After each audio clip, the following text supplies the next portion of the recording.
Well, this is the Chevy truck here. Just give you a quick video of this thing here. This is 1986 Chevy Silverado. Gonna be doing a 5.7 vortec 350 swap, fuel injected. No carburetor, no pumping gas here. Showing you the truck around the side here. Trailer here, can't really get around here.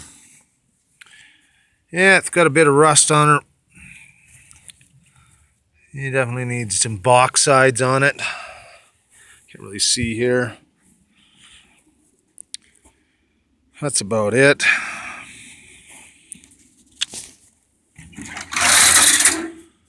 Got some old junk in the back here. Got an old diff here, an old starter. There's a fan, not going to use that. Yeah. There's an old gauge cluster, which I'm just figuring out for the pins here, because I'm doing a custom dash on it. This would be this side here. This ugly canopy will probably be coming off, because this side's not too bad. It's because it's broken in the center here. Yeah, the doors ain't too bad. This fender, I'd like to get a new fender. It's kind of rotted here. That's the outside of it. This is the interior. Not too bad. It's kind of nice. You know, a guy put a nice new dash cover on this thing when I got it. This is the seat. Not really any rips at all in the seat. Except for some punks broke in here and wrote some shit on the seat. I put a different steering column in it. This is the steering column. This is out of like a 1990. It's got a 88 to 95 style steering wheel on it when it's a tilt. But these came out of the steering column came out of a 90 Suburban. And then it was an 88 or a 90 Suburban. So it's got the 73 to 87 type column, but they come with a different steering wheel. I can't remember. I think I got this steering wheel actually off of I think it was a 92 Chevy truck. And then it's got the nice 5-ball shifter here, which is kind of cool, you know. It's got the overdrive transmission. It had a 700 R4 and a 305 originally. Everything's pretty nice in here. And what I'm going to try and do is I'm going to try and get this. This is the 97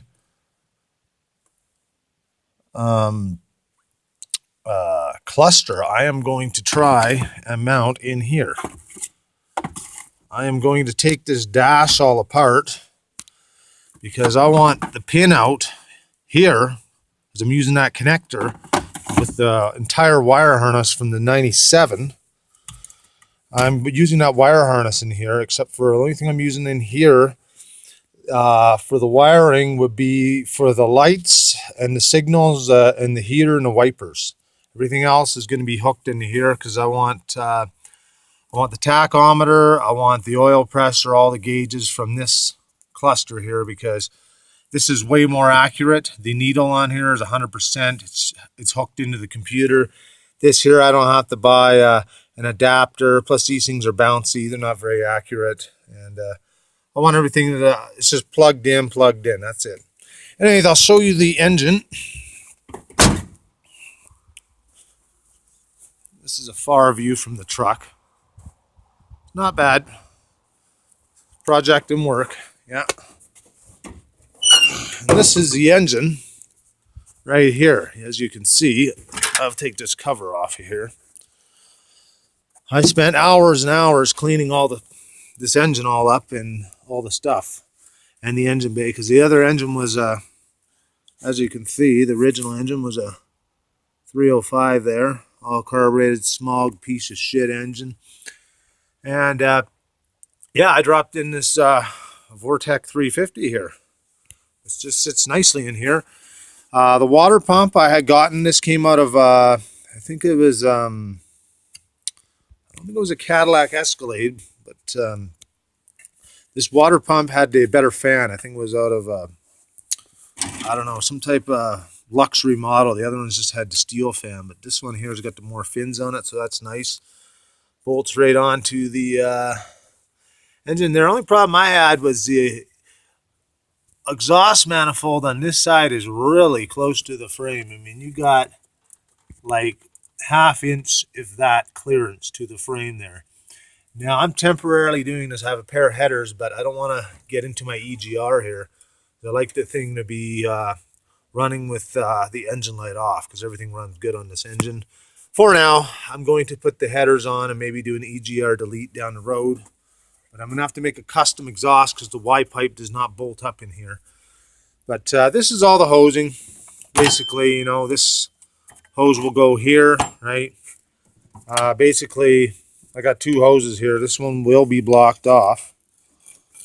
This one coming from here to the radiator, or this will be cut off and blocked off here.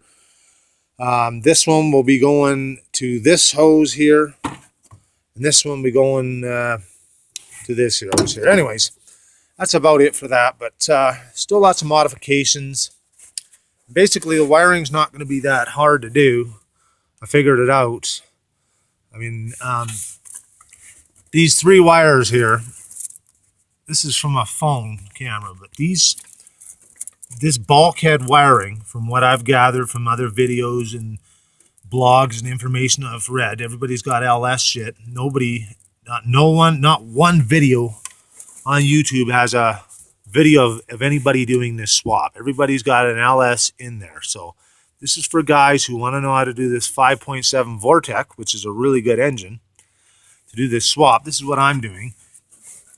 And the main wires you only need here, because I'm not running the oil pressure, the sensor and all that. I'm running a computer off this 5.7 computerized engine for that. The only ones you need are the power in, your power out, and your starter. So the red wire is your power going in.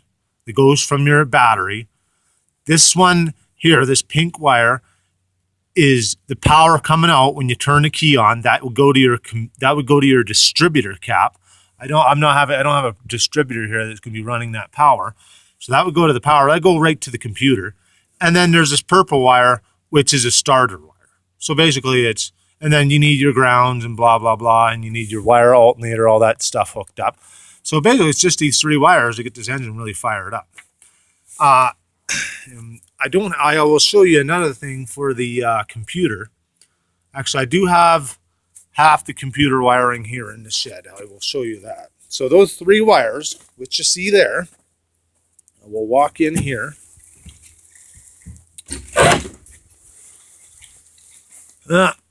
Half the stuff's in the garage, half is out here. Like I say, this Y pipe will not work. This is hitting the frame on both sides, so I'm going to I got a straight dual exhaust. It was on the old one. I'm going to cut out and temporarily weld these oxygen sensors in for the time being. I just want it to be like that.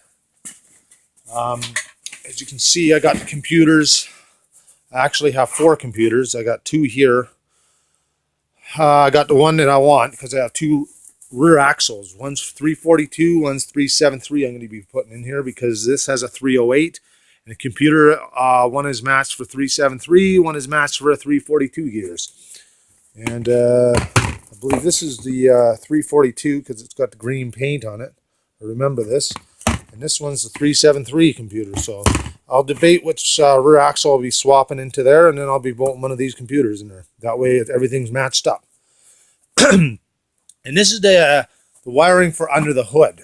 This is the one that goes to the bulkhead on the firewall if you had your fuel injected engine out of your 96 to 99, 98 Chevy truck. Now there's 3 wires that are the main wires here. This is the bottom of it. If you look at the wires going out to the left, this would be the top, this would be the bottom. This is there's 3 wires, like the 3 wires I talked about. There's 3 main wires here. You can't see them. I will show you on the other wire harness. They are yellow, pink, and red. So basically, this is your red. These three big wires on the bottom are those three wires that you could match up to the ones I showed you under the firewall. This should be your red, your pink, and your yellow. The yellow is the starter wire, not the, it's not purple like the other one. Surprisingly that, if you touch this yellow, when these are keyed together, this acts like the starter wires. I don't know why it's yellow, but I think it goes into the computer. I haven't done all the electrical yet, so I can't 100% guarantee everything's 100%. This is an early stage video of the wiring. I've got many written out papers and stuff of different schematics, so I have everything pretty well down. I just gotta go over a little more. But that is the video for now of this Chevy truck, and this is going to probably be the first video on YouTube. Hopefully this video is clear because the other ones weren't, of this 5-point vortex swap. And now I got to turn the camera off.